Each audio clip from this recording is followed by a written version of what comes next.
professora doutora Eneida Simões para a nossa próxima palestra. Criança doente também aprende? Eneida Simões da Fonseca. A formação acadêmica, ela é graduada em Pedagogia, com habilitação em Educação Especial, em 1983, pela UERJ e UFF. Especialização em Estimulação Essencial ao Desenvolvimento, mestrado em Distúrbios Emocionais, Comportamento em Sala de Aula, pelo Instituto Norueguês de Educação Especial, Universidade de Oslo, na Noruega. PhD em Desenvolvimento e Educação de Crianças Hospitalizadas, Instituto de Educação da Universidade de Londres, Inglaterra, 1995.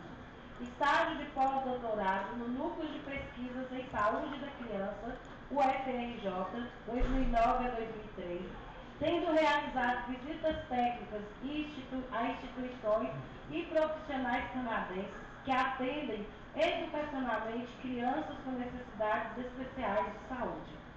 Bem-vinda, professora doutora Eneida Simões.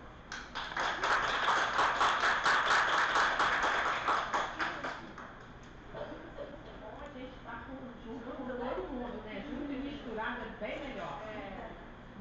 Eu agradeço muitíssimo, né, pelo convite, com a Vilma, né? Eu achei interessante o nome da Vilma, Vilmoneide. Eu falei assim, gente, muita gente me chama de Neide, já é meio que parente, né? Essa coisa, né? Aí o professor Yuri, né? Yuri Simões, eu falei, mais um parente. Essa família, daqui a pouco o pessoal está chamando de nepotismo, né? Mas eu falei, nesse caso pode. Então, agradecer muitíssimo o convite, né, da gente conseguir organizar as agendas, né. Eu estou, na realidade, no meu último ano na universidade, né, por questões familiares, eu tenho papi e mami bem idosos, né, mas super ativos ainda, mas bastante refratários a acompanhantes. Então, é importante a gente estar, né, meio que observando aquela coisa toda, porque senão dá ruim, né? Então eu decidi, falei, não, vamos completar o tempo, então vamos ficar orientações, supervisões, algumas coisas assim, mas as aulas mesmo, esse ano eu estou me despedindo. Já poderia ter me despedido da universidade em 2019, mas aí a gente teve o advento da pandemia, né, que postergou um pouco. Foi legal porque eu pude me envolver mais com a questão da educação à distância, que eu não tenho nada contra a tecnologia, mas eu acho que a gente não deve ser refém da tecnologia, né? Eu falo assim, o carro, o celular, quem inventou isso? Fomos nós. Então não posso ficar refém dessas coisas, né? O carro tem que parar para a pessoa atravessar.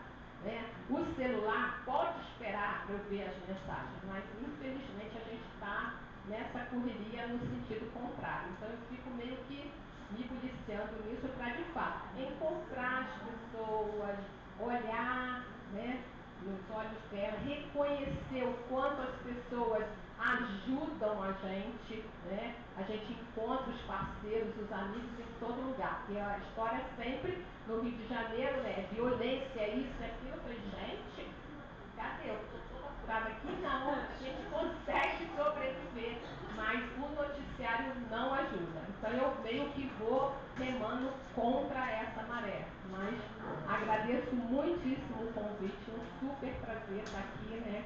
Eu falo assim, o Minas Gerais adotou, né, o carioca Milton Nascimento com todo carinho, né? Então eu me sinto assim um pouco também adotado. Adoro o sotaque, né? A comida, o pão de queijo, o torresmo, né? O jeito mineirinho de ser, é tudo de bom. Então sempre que tem a possibilidade de estar junto, é muito bacana, né? Então já coloco ali o meu e-mail, né? Depois a Vilma pode passar o meu WhatsApp. Eu não entrei no Instagram. Falei, não, já está demais. Graças a Deus o Facebook já, né? O Orkut do século passado. Eu falei, viu, gente, isso vai ser substituído. Então você não precisa ficar se preocupando com isso. Mas o e-mail, ele funciona muito bem. Né? Então, manda um e-mail, depois a gente troca um zap e aí a coisa flui. Qualquer coisa que eu possa contribuir, pode contar comigo. Né? A ideia é trocar. O conhecimento, ele existe para ser partilhado, tá? E para ser aplicado. Né? Você faz uma formação, né? A colega estava falando, fez isso. Por que eu fui fazer na formação? Porque eu trabalhava na escola do Hospital Jesus, né, no Rio de Janeiro, que é uma escola que já tem mais de 70 anos, o hospital já está quase completando 100 anos, né? E, sabe, eu falei, gente, como que eu resolvo isso? O que eu faço com essa criança? Como é que vai ser? Então, buscando aprender para dar retorno para a criança. A possibilidade de ter um vínculo com a universidade, que veio um pouco depois, mas eu fiquei até completar o meu tempo na escola do Hospital Jesus, que foi em 2008. Eu fiquei com a carga horária mínima na universidade, tá? Porque eu falei, não, o meu foco, até o meu colega do Rio Grande do Sul, o professor Ricardo, você falava assim, a sua cachaça é do hospital. Eu falei assim, bem, eu não bebo, mas poderia fazer uma comparação. De fato, era o que me alimentava. Tá? As demandas das crianças, das relações com os profissionais, com os familiares. Gente, como que a gente resolve isso? Então, não me sinto assim a pessoa que inventou a roda.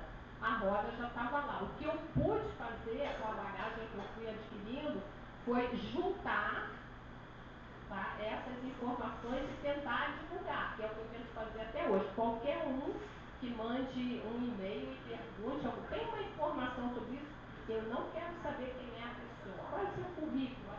Não.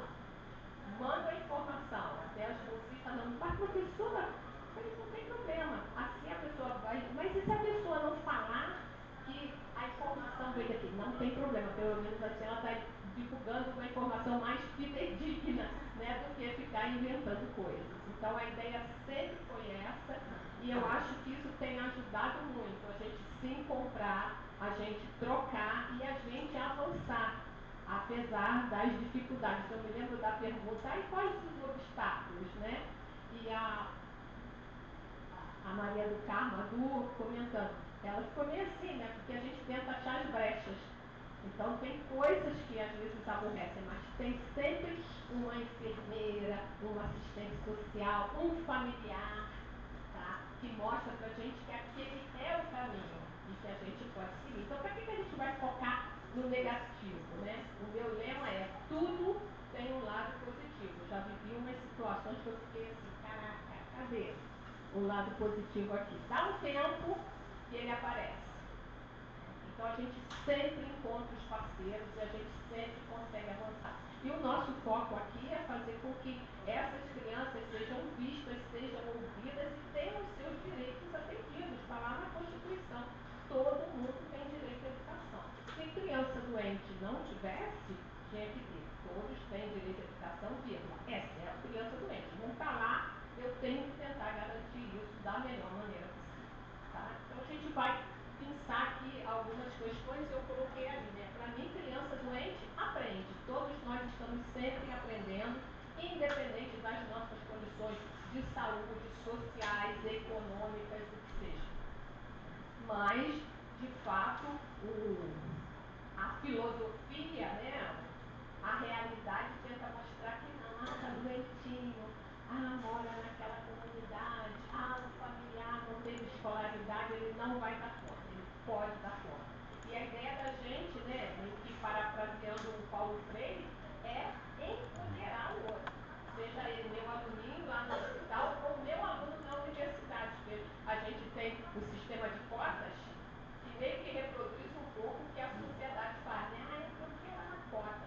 Mas tem muita gente com potencial. Muita gente. E não é porque é cota ou não é cota, né? Depende muito das pessoas, das oportunidades e como ele se vê. Então, empoderar o outro é muito importante para a gente poder avançar. Vai melhorar para todo mundo.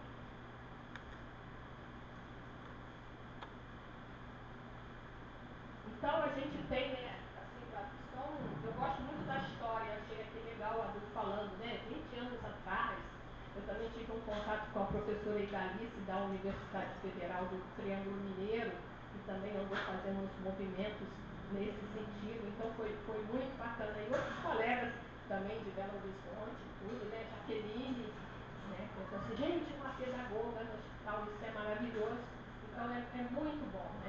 Então, desde o século XIX, a gente vem tendo isso mais concreto de falar do direito de escola da criança doente, né? Da oportunidade dele, né, ter alguma construção de conhecimento. E aí a gente tem da história a ideia de que a criança passou a ser vista como um indivíduo. Não era um adulto em miniatura, ele era um indivíduo que tinha direito. Então a gente tem a criação da pediatria, né? E todas essas coisas voltadas, né? Como que eu vou dar a medicação para essa criança? Tem que adequar, porque tem um peso, tem isso, tem aquilo. Não é simplesmente faz o que faz com o adulto, né? E tudo mais.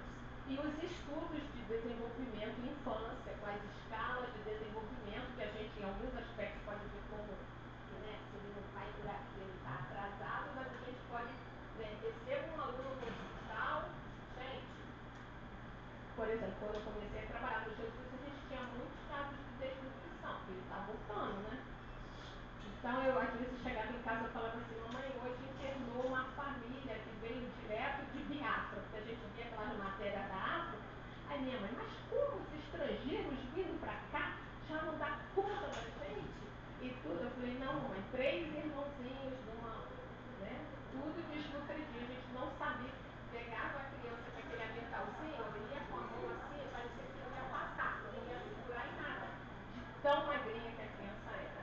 E ela conseguia se recuperar, ela conseguia seguir e tudo bem. Então, essas questões, elas são muito importantes. Você saber, existe um indivíduo ali, existe um potencial, apesar de todas as mazelas e dos discursos que a gente ouve, né? Então, as escalas de desenvolvimento, elas são importantes para dizer ele está atrasado. Onde é que ele está? Aí eu começo dali e vou empurrando ele para frente. Não importa se ele com 2 anos não senta, mas se eu consigo fazer isso, e depois que ele sentar, ele está engatinhado, deita de barriguinha, ele não sei mais o que, ele segue, aí a colega da fisioterapia intervém, da terapia ocupacional, as colegas da enfermagem, vai todo mundo trabalhando e a criança vai avançando. Então, a escola, né? Na nossa realidade do Brasil, a gente tem informações de crianças que tinham problemas de deficiência física, nasceram de acordo com o congênito, gestação congênita quadril, desde a implantação das Santas Casas de Misericórdia, principalmente em São Paulo, né? A professora Janduca de São Paulo fala sobre isso. Né? Aí a gente também tem informação tentando ter uma situação estrangeira, lá fora tudo acontece, né? 1906, a Finlândia também tentando implantar esse serviço, e a gente sabe que a Finlândia, né, como um país escandinavo, tem outras questões aí políticas que a gente poderia citar, mas ele tem um foco muito grande nessa coisa do bem-estar da população, né? De fornecer o melhor serviço possível, de tentar controlar todas as questões de corrupção, dos parlamentares não ser aquele cara que de fato tem um salário líquido, né? Que eu acho que é o único núcleo, né, que tem um salário líquido. A gente tem lá no nosso olerite escrito salário líquido, mas dali a gente paga o condomínio, água, luz, táxi, tudo. Essas figurinhas, nada contra, porque tem alguns que são maravilhosos, né? Estão ali brigando junto com a gente, mas tudo, né, ele tem um salário líquido e o restante todo que ele precisa, né, a gente está pagando com os nossos impostos. Então é meio complicado, então a Finlândia tenta manter, então os hospitais funcionam, né, tentam funcionar da melhor maneira possível, a atenção, se precisa de alguma questão social, se tem alguma questão mental envolvida, a gente viu a pandemia, mostrou muitos desses problemas, né? A gente estava até comentando essa questão do olhar negativo, né, das nossas necessidades emocionais. Então, ir a um psicólogo, um psiquiatra, já está doido, a gente não deve nem falar isso. E não é tão importante, mesmo que seja uma meditação, um exercício de relaxamento, entendeu? É importante você dar um pouco de atenção àquilo que está te incomodando. Porque é importante, como eu vou me relacionar com o outro sem me conhecer, sem atender também às minhas próprias necessidades. E no Brasil, a gente tem a informação do Hospital do Juqueri, que é um hospital para os doidinhos, né? Os profissionais começaram a observar que tinham jovens e até crianças, 12, 13, 14 anos, o pessoal coloca lá, ele está funcionando em casa, bota lá no hospital. Ele tinha o quê? Uma síndrome de Down, um retardo mental, e começaram a ver que se podia fazer outras atividades com essas pessoas, porque simplesmente dar medicação E aí eles implantaram uma escola que funcionou uns 8, 10 anos ali. Né? Pois não. Isso tudo para colocar que a gente tem, né, o Hospital Jesus, ele é citado equivocadamente, muitas vezes nas publicações, como a primeira escola a existir no Brasil. A gente pode dizer que ela é a mais antiga em funcionamento. O Hospital do Juqueri não tem mais a escola. No Rio de Janeiro, a gente tinha o Hospital Barata Ribeiro, na mesma época do Jesus, com escola, que depois deixou de ter. Tá? Então, a gente pode colocar com toda propriedade nas publicações que a gente for fazer, que o Hospital Jesus é o mais antigo em funcionamento, porque as publicações são para divulgar, né, essas informações que a gente vai. Aí a gente lê uma publicação que está equivocada e a gente vai reproduzindo o equívoco. Né? Então a gente pode tentar corrigir. E aí essa publicação do Meira é um médico do Hospital Jesus, tá, que em 1971 fez um livro sobre a história do Hospital Jesus. Tem um capítulo sobre a escola, né, o que é assim, maravilhoso. Ele coloca lá em gênero, número e grau que a escola começou em 50, conta como foi trazida a primeira professora no convênio com o Estado, então a gente não pode dizer que a primeira, assim, em 46, né, a gente tinha a Fundação Benjamin Guimarães, se em 35 a França estava começando, então não posso dizer que começou primeiro aqui. Não. A nossa é a mais antiga em funcionamento, até poder dizer, quando eu trabalhei lá, ótimo, é a primeira. Né? Eu já estava lá desde que ela começou, eu não estava nem nascida em 1950, mas tudo bem. Né? Fala assim, ela bebe muito formol, uma gotinha de formol diariamente do Jesus faz toda a diferença na sua vida. Né? Então, ele começou em 1950 e se mantém até hoje. É um convênio, a gente estava comentando, com a Prefeitura do Rio de Janeiro, tá? Que aloca os professores da rede, contratados ou concursados, né, cumpre a sua carga horária no hospital. Sendo que depende de quem está na gestão, que é um hospital infantil, o Hospital Jesus, ele começou com a questão de resolver, né, tentar ajudar na poliomielite, então era um hospital basicamente voltado para polio no seu início, mas ele é um hospital de clínicas. A gente também teve muito forte uma enfermaria com doenças infecto-contagiosas, voltada para a questão do HIV, a transmissão vertical. Eu tive vários alunos com HIV e a gente via, às vezes, as famílias, né, pensando, mas pode botar juntos, aquela coisa, né? E com o tempo, o advento dos coquetéis, a coisa foi mudando e muitos desses alunos estão aí, zeraram carga viral, estão adultos cuidando das suas vidas e tudo bem. Aí aqui, só para a gente ter uma noção, atualmente a gente tem uma informação de que para uma coisa, eu diria assim, no jargão popular, merreca, né? 175 hospitais no Brasil, isso a gente falando dos hospitais que conseguem estabelecer um convênio formal, tá? Porque quando muitas universidades têm projetos, eu acho maravilhoso, mas na medida em que a professora se aposenta ou acontece alguma coisa, o projeto deixa de existir. E a gente quer que isso se efetive de fato, que a gente tenha, por exemplo, eu me aposentei da escola no Hospital Jesus, eu vou ser substituída por uma outra professora, minimamente. Né? O serviço vai continuar, não acaba comigo, senão a gente vai ter que começar sempre do zero para resolver as coisas. Mas ali, a partir da década de 90, né, com a Constituição, né, o cidadão e aquela coisa toda, foi melhorando um pouco, né, o Estatuto da Criança e do Adolescente, os direitos da criança hospitalizada, tudo isso foi ajudando, né, a melhorar, mas mesmo assim é ínfimo, tá? E a gente precisa melhorar isso. A gente vai ter uma colega aqui que vai falar sobre a fundamentação legal, e como eu já disse, na Constituição está dizendo, todos têm direito à educação. Então já não precisariam de nenhum outro documento. Mas, para tentar garantir, né, a gente tem as diretrizes nacionais de 2001, que muitas secretarias de educação, simplesmente ignoraram, né, garantir. Tem o artigo 13 fala especificamente dos direitos de escolaridade da criança doente, como que vai acontecer, quais são os objetivos. É um artigozinho pequeno, mas está tudo ali. Mas muita Secretaria de Educação nessa coisa assim, traço hospitalar, né, o direito de escolaridade da criança doente é da educação ou é da educação especial? A gente vai morrer e isso não vai ser resolvido. É igual qual a terminologia que a gente usa no atendimento das crianças pequenas, a estimulação essencial. A estimulação essencial é a estimulação precoce, a estimulação ao desenvolvimento.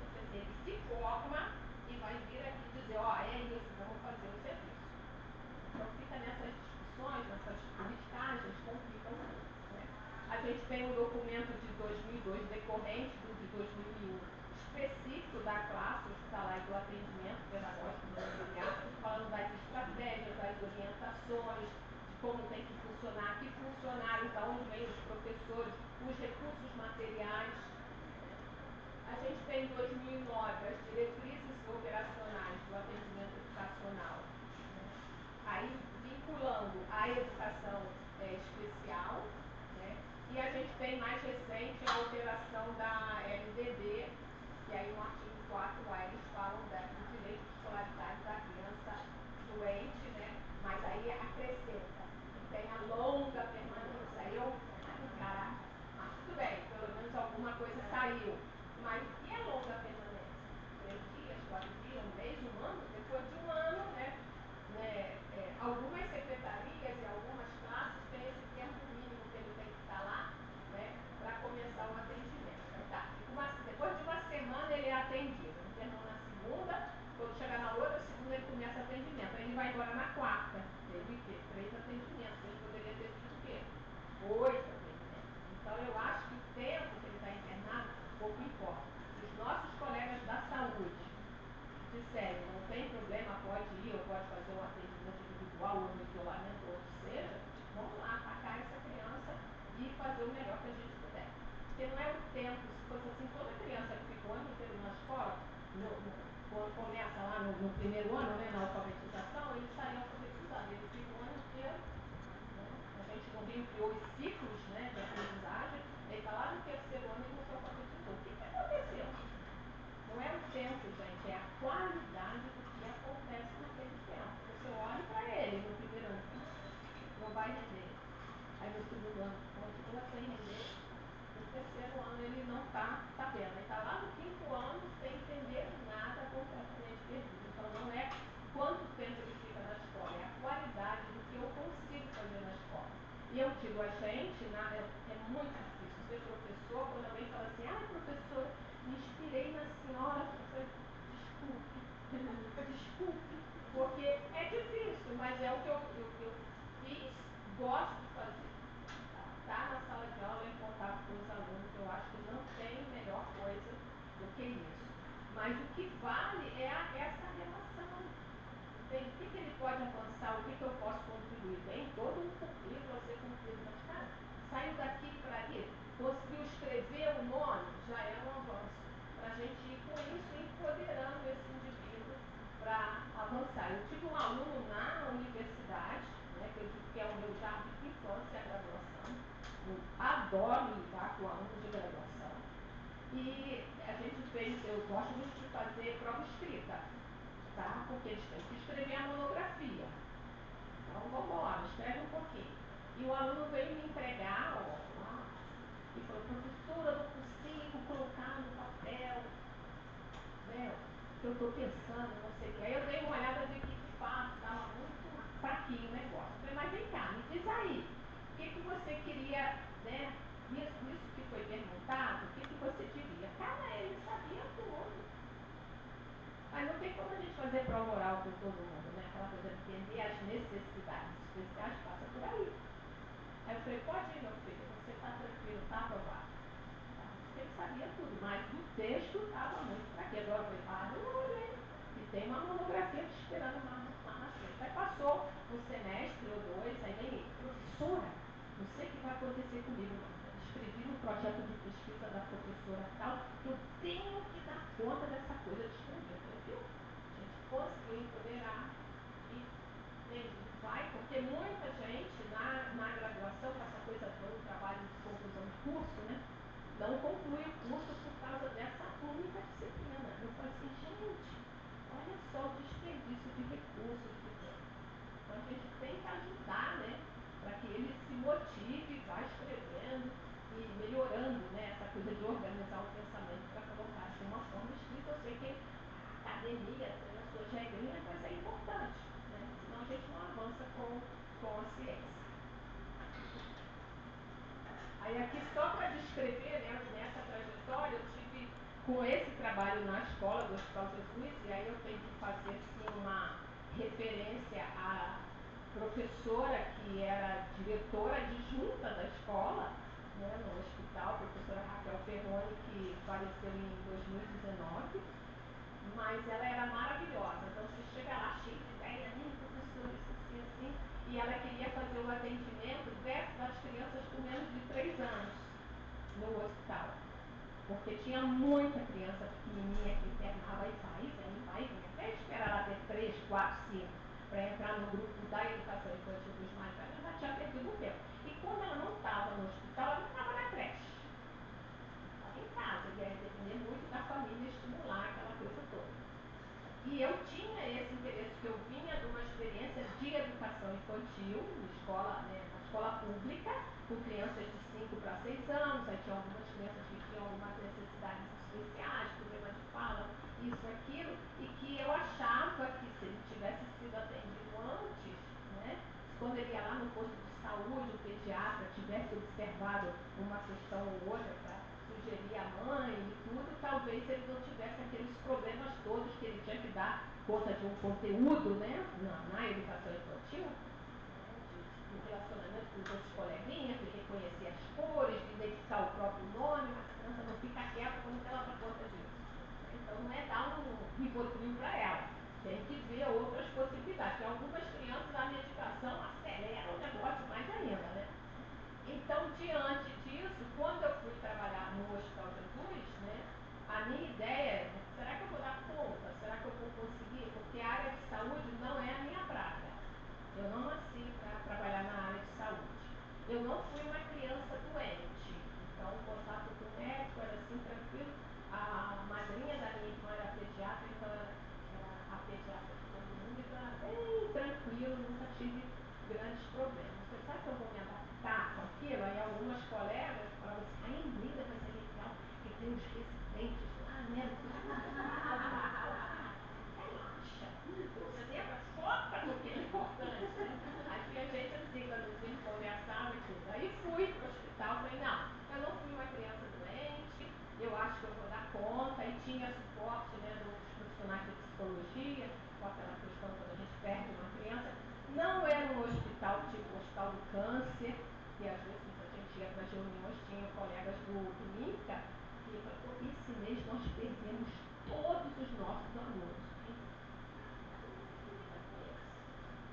Então, no Hospital Jesus a gente não tinha essa questão. Eu trabalhava na enfermaria de problemas respiratórios, então, mais tranquilo. Aí às vezes ele piorava um pouquinho, eu ia para a unidade intermediária por conta dos equipamentos, eu ia para o CTI, que tinha um equipamento mais específico para ele, e às vezes eu conseguia entrar para atendê-lo e tudo bem. Então, fluía melhor.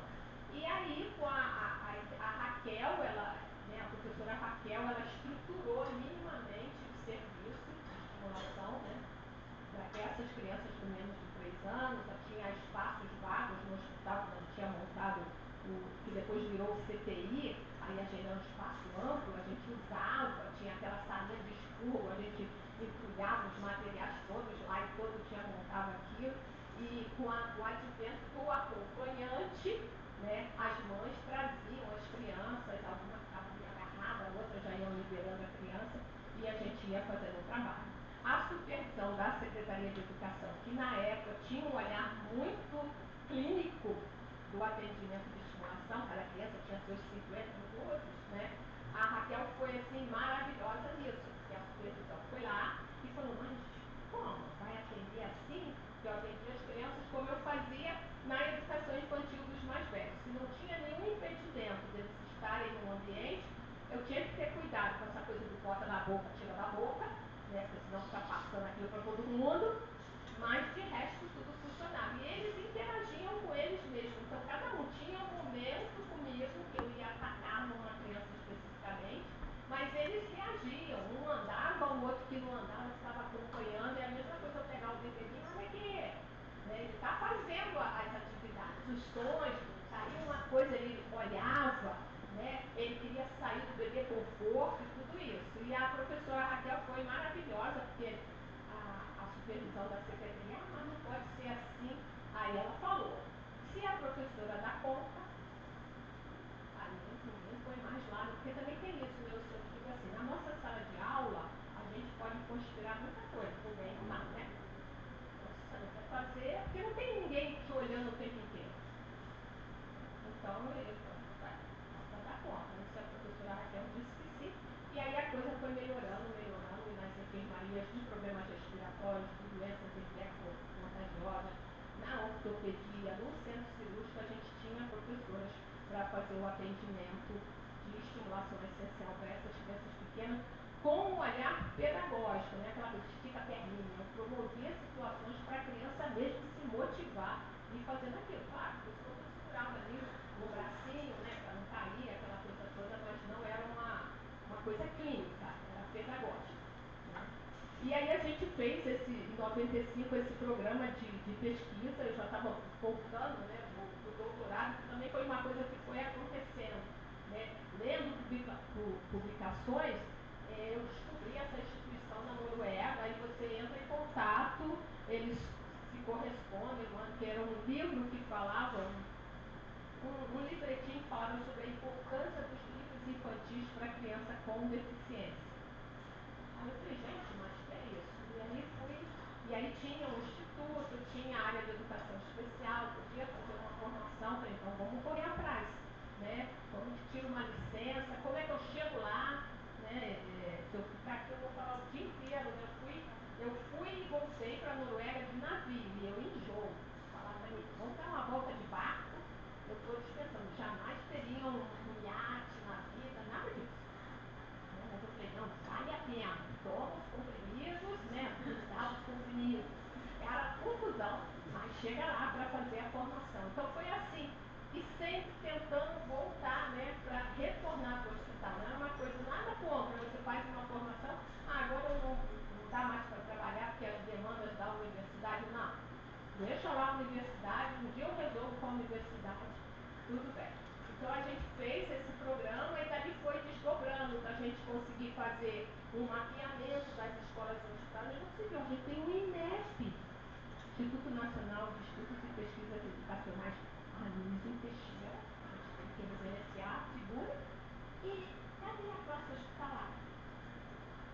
Ah, não, essa criança era aquilo. Eu falei, gente, vamos fazer o mapeamento. Na época a gente levantou 30 hospitais e conseguimos no ano de 2000 fazer o primeiro encontro nacional lá na UERJ, estava até em greve, a UEA, mas a gente conseguiu autorização do pessoal e fluiu tudo muito bem. Para divulgar, para que os professores se encontrassem. Porque não existe mais ninguém fazendo isso. Existe. Então a ideia não é divulgar pesquisa. É importante divulgar a pesquisa, mas que o professor ele se sinta parte daquele processo, né?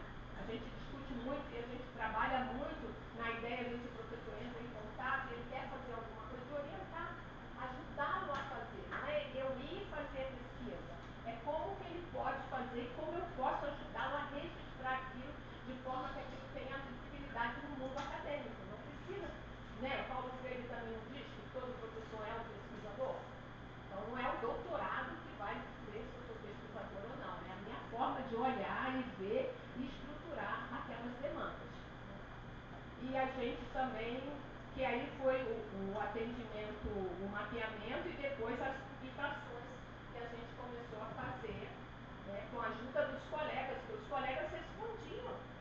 Né? Quantos alunos você tem? Que tipo de problema as crianças têm? Então eram os colegas das classes hospitalares no Brasil inteiro respondendo e a gente juntando ali para poder publicar e divulgar. E mostrar, a gente não está sozinho, não somos muitos, mas somos essenciais e vamos seguir. Isso.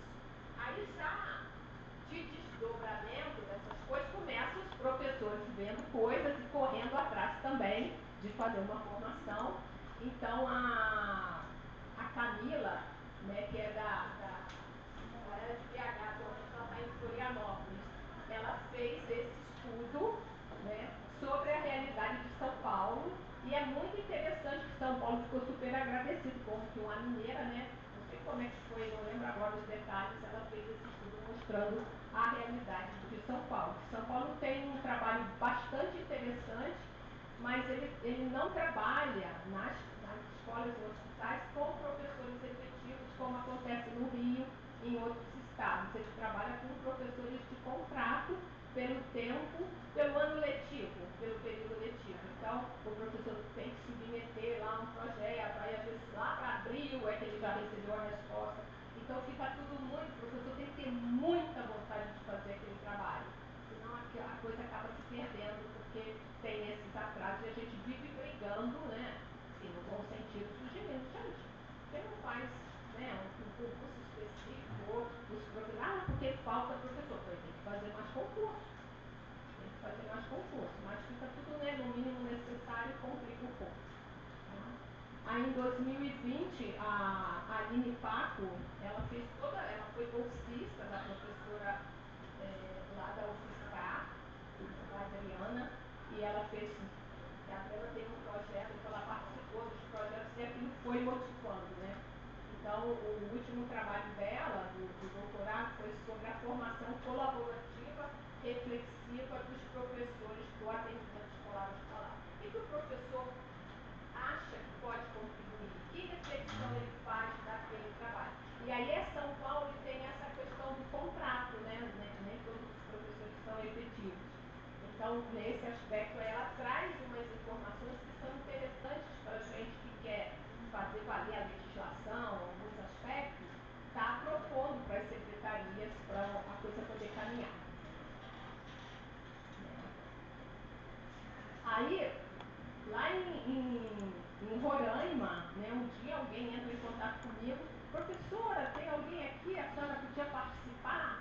Aí a gente fez tudo, né, pandemia, aquela confusão danada, que era a revisão integrativa da produção do conhecimento lá em Roraima, né, frente ao cenário nacional, ela fez entre 2011 e 2021, porque tem a questão dos povos originários, né, os nativos aqui da terrinha, que fica meio que ignorado, e aí ela vendo aquilo e o interesse nessa questão do atendimento, como é que a gente faz esse serviço com esse grupo específico, né, e também considerando a coisa de ampliar o serviço se efetivar não só para esses grupos. Então, é um trabalho bastante interessante.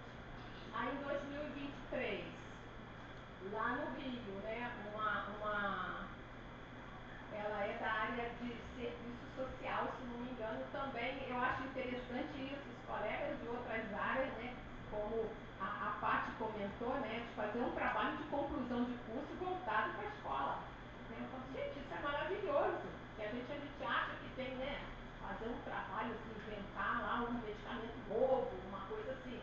E é muito legal isso. E aí essa menina, ela fez, né, fazendo a relação da relação da saúde com a educação, né, e a discrepância no quantitativo de publicações, dependendo das regiões, né, quanto mais afastado você está, mais difícil é para publicar, mais difícil é para ter contato com as publicações, com as pessoas, embora a gente tenha a internet. Né. Por isso que eu já comecei ali com e-mail, porque às vezes eu conhece alguém aqui em São Paulo, ou em Minas, ou no Paraná, aí se a gente tem uma listinha com os nomes dos profissionais, vai falar com fulano, fala com fulano, então já vai tentando fazer essas pontes, essas parcerias. Né?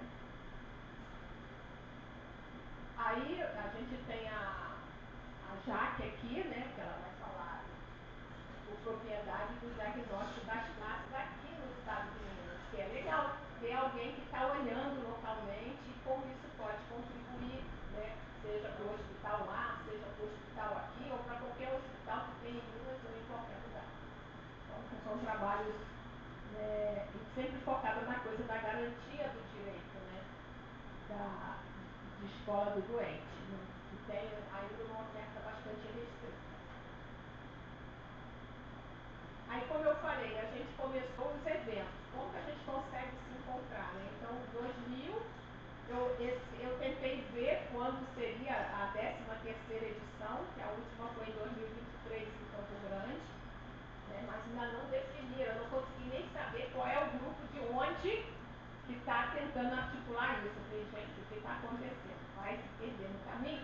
Mas uma coisa que a gente foi feito um estudo, acompanhando, né, essa coisa do desdobramento dos encontros, que a ideia do encontro é que ele fosse cíclico e que ele viajasse pelo país. A gente tem um país continental, então não dá para estar concentrando tudo no Rio, São Paulo, e é uma oportunidade dos locais terem o evento. Porque para uma pessoa de outro estado vir do Rio para São Paulo, as passagens estão cada vez mais caras, os voos cada vez mais loucos. Então, vá lá em Roraima, quem conseguir chegar lá, tudo bem, mas pelo menos os que estão lá se encontram, né? Porque às vezes nem isso consegue, são tantas demandas de trabalho, né, e família e tudo que a gente às vezes não consegue encontrar os colegas. Então a ideia é essa, mas a coisa caminhou, nada contra, mas muito para aquela questão de divulgar pesquisas ou estudos que foram feitos, né, para a questão de pontuação para que eu possa acessar uma pós-graduação. Nada contra, né? Eu não acho que todo mundo tenha que fazer uma formação e voltar para a sua origem. Às vezes não tem essa possibilidade, mas quem é que vai dar um retorno para a origem? Se eu só vou indo, tá, me convidaram, vou ficar lá em Londres, tal, gente. Não, cara, não tem como. Né? Resolva a minha vida, não. Tem que tentar resolver a vida de todo mundo para todo mundo viver melhor. Mas isso aí, cada um tem a sua forma de ver. Então, nada contra a gente ir galgando postos, porque o salário vai ser melhor. Os nossos salários estão todos sendo afetados. O único grupo que tem um salário que eu poderia dizer digno, é indigno, porque ninguém tem, são os nossos representantes legais, né? Que estão lá com a caneta na mão e resolvem tudo. Mas a gente, tudo bem, o salário do professor universitário é melhor do que o salário do professor da educação infantil. Mas, então, tudo, né? A gente tem que, todo mundo que fazer continha para dar conta do mercado, né? Troca isso por aquilo. Não, não, gente, vamos comprar, sei lá, vamos dar sabe, rodinha de frango, e o colesterol, como é que fica? Toma um remedinho, fala com o médico, bota uma salada bem grande do lado, que ele equilibra, e por aí vai. Então, essas questões. E a gente tem agora, em maio de 2025, vai ser no Panamá, o 6º Congresso Nacional da Rede Latino-Americana. Eu faço parte da Rede Latino-Americana. A gente vive tentando fazer com que mais gente, né, do nosso país participe, mas tem a questão do idioma, né, a coisa do hablar espanhol, para eles é complicado entender a gente, mas a gente consegue, né, no Portugal, dar conta, gente. Então seria bom que a gente tivesse uma maior participação, até porque a gente é o maior país comparado com os nossos vizinhos, né? Então é interessante, né, quem tiver interesse, né, entre em contato, entra na página da Rede Lace, né, que as informações já estão todas lá. O que mais que a gente tem? Né, as publicações, né, o professor Ricardo Cecim publicou Criança Hospitalizada, tem um capítulo sobre a escolaridade da criança. Né? Aí em 2003, depois do Encontro Nacional, algumas editoras ajudaram a gente a realizar o Encontro Nacional primeiro, aí ficaram cobrando, né? Vamos fazer uma publicação sobre a questão, aí a gente fez, e ela foi atualizada em 2008, né? Mas é um texto que ainda a gente tem ele é bem atual, porque a coisa demora a avançar, né? Então, dá uma base bem bacana. Aí os colegas do Paraná publicaram esse Direito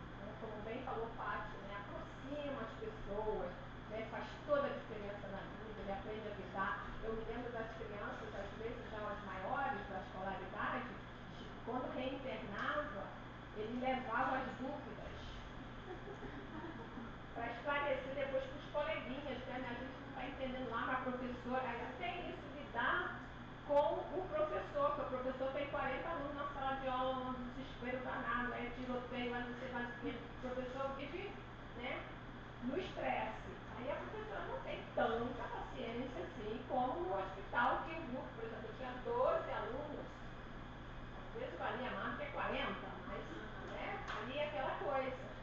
E aí ele até aprender a lidar com por que o professor lá na escola regular age daquela maneira. Não é achar, mas entender o lado daquele ser humano, coitadinho, porque o negócio assim, é complicado, penso bem, porque é um trabalho completo, ele está lidando com o ser humano. Então tem essas questões. Então a gente tem que trabalhar mais nessa conscientização e, no nosso caso, né, voltando para a nossa praia, da questão do direito da criança escolarizada com familiar, quer dizer, não, deixa ele quietinho aí, com a mamãe, né? E aí vai trabalhando aquilo, a coisa vai mudando. Né? Melhorar a qualidade do serviço e ampliar a oferta. Muitas vezes as nossas crianças da faixa etária da educação infantil ficam de fora, porque quando tem os convênios, é só obrigatoriedade escolar. Gente, mas se eu não começar antes, principalmente crianças que têm alguma deficiência, né, alguma necessidade especial permanente, eu preciso começar a atender antes, para que a coisa possa render melhor, como chegar lá na burocracia do currículo. Né? E a participação da gente em encontros como esse. Né? Se a gente está local, a gente consegue vir, né? Eu vou ter uma dispensa do meu trabalho para ir naquele evento. Isso também, por exemplo, lá no Hospital Jesus, a Raquel e depois a professora Elizabeth Leitão, que coordenou a classe até eu me aposentar da classe, eles eram bem legais nisso, né? Eu fazia o que eu queria, né? Eu dava conta de tudo. Aí tinha uma coisa na prefeitura do Rio que você podia ter uma falta, né, abonada. Né? Então, às vezes eu conseguia juntar trechos, né? Eu nunca tirava aquelas faltas, porque eu, tal mês assim, ia ter um encontro e era sempre interessante que eu participasse. Então, negociava aquilo, aqueles 3 dias eu conseguia participar. Conversava com os familiares, né? A professora sumiu, foi tia vida. Não. Então, tudo ficava. Eu me lembro trabalhando na Prefeitura do Rio, com educação infantil, crianças mais velhas, na escola regular. Houve um ano que teve um encontro de educação especial, foi até na UERJ, e eu consegui, conversando com a diretora e com os familiares, aquela semana. Né, que a mãe está doida para mandar a criança para a escola, ela faz outras coisas, a criança não para. Né? E aí, uma semana, as crianças não tiveram aula, porque a professora estava no encontro. Então, fiz as reuniões, conversei. Agora, recentemente, com o G20, olha, 2 semanas a criança tem aula, viu? Olha só, nem eu estava lá com as crianças. Então, essas questões que às vezes você consegue negociar, a professora tem um evento, eu vou poder dar o retorno, e voltava para dar o retorno, não é para contar ponto para o meu currículo, para eu sair daqui e trabalhar na Secretaria de Educação, nada contra. Mas a minha ideia era voltar com informações para trabalhar na escola, né, no serviço. Então, a gente consegue, né, estabelecer esses diálogos e ver essas possibilidades. Às vezes sim, às vezes não. E atualmente, né, eu tenho me focado muito, dada a questão do que está acontecendo né, na área de ciência, que parece, né, primeiro essa coisa da polarização. Toma vacina, não toma vacina, essas confusões todas, né, esqueçamos não. Não gastemos nossas energias com isso. Tudo bem. A questão da aplicação da ciência. Então, eu digo, a ciência, né, o conhecimento é a sistematização do cotidiano. Alguém, vendo que a criancinha, né, as escalas de desenvolvimento, Piaget, né, ele teve lá os filhos dele e começou a observar.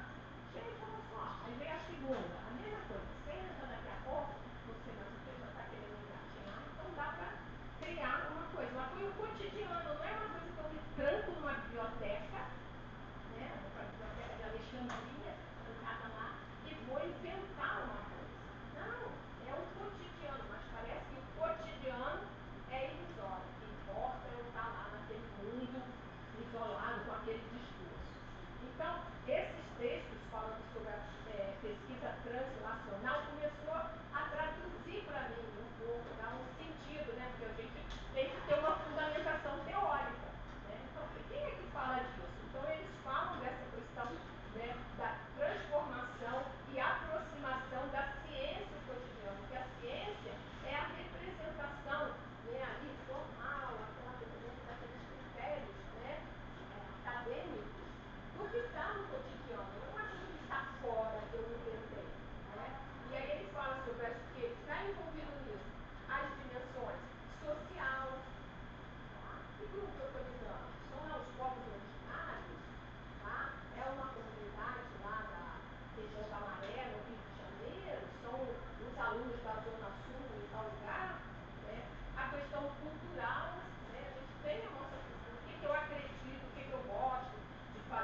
gente, com essa coisa da refletindo sobre o G20, né, acabar com a fome e a pobreza, eu falei, gente, essa análise está meio parcial. Fome, a gente tem que acabar com a fome de poder e de acúmulo. Ninguém vai ter fome. E a gente tem que acabar com a pobreza de espírito, de solidariedade. E aí todo mundo vai ser atendido. Falar pobreza, parece que aquele grupo pobre lá. Todos nós estamos passando fome e pobreza de alguma coisa. Porque, cara, você tem fome de tranquilidade para andar na rua. Cadê? Pobreza nas relações. Alguém me pergunta alguma coisa na rua, a senhora podia me prestar seu celular? Porque eu vai sair correndo, e às vezes é legítimo o que ele está falando. Então, são essas questões que a gente tem que ampliar e ir falando para essas figuras, né, que tem que acontecer isso. Mas sem educação, sem uma escolaridade mínima, sem entender essa coisa, fica fácil da gente reproduzir essa coisa. Tá aí, e aí no caminho, só aquela minoria que acha que também está acima de qualquer coisa, que é um engano, né, como a natureza está aí mostrando. Então, assim, somos a única pecinha do quebra-cabeça que não faz falta. A gente deixar de existir, vendo a pandemia, a gente escutar os pássaros, né, a rua tranquila, e agora, né, como que a gente vai fazer? Então, isso precisa voltar. A gente precisa, sim, né, enturmar ali nessa natureza como uma pecinha e fazer o nosso papel e deixar que as outras coisas façam o papel dela. A minhoquinha, a formiga, todo mundo, eu não sou melhor que a formiga. Eu tenho a minha participação e a formiga tem a dela. Então, vamos tentar ver como que a gente caminha todo mundo junto para ser melhor para todo mundo. Então, essa ideia da pesquisa translacional, tem ouvido algumas coisas e tentado aplicar, né, nessa forma da gente conversar, de trocar, de trazer informação. Olha, a professora é uma professora como outra professora. Eu consegui, né, com a ajuda da família e alguns colegas, como eu falei, professora Raquel, se eu não tivesse o suporte delas, eu não teria conseguido dar conta da formação para poder trazer e partilhar. E aí estão as referências, tá? Quem quiser pode me pedir, eu mando esse arquivo sem problema nenhum. Tá?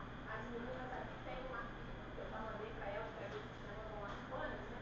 Então, não vai pane nenhuma. O meu contato, o contato da rede latino-americana. Tá? E agradecer muitíssimo e todos muito bem-vindos ao Rio de Janeiro. Eu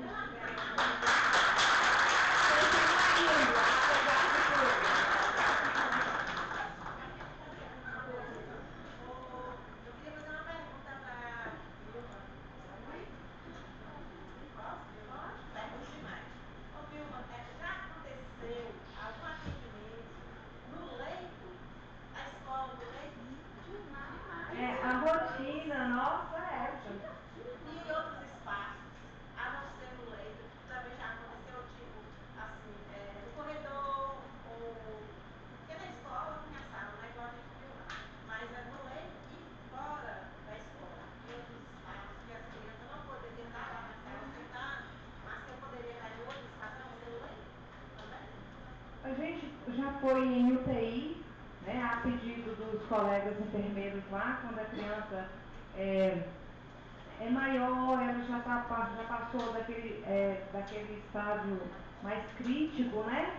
E está com necessidade ainda de tratamento mais intensivo, mas tem outras respostas.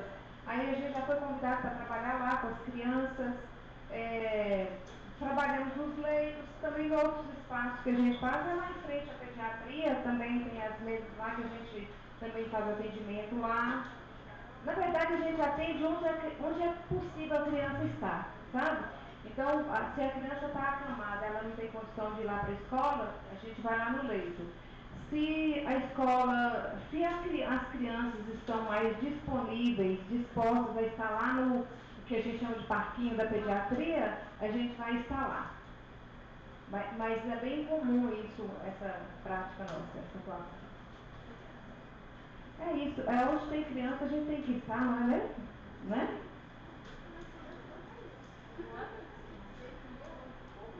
Não é? Olha, espero que você tenha gostado da manhã. Como foi? Oh, que bom, ficamos felizes, né? E estaremos de volta às 13h30, conforme previsto, combinado?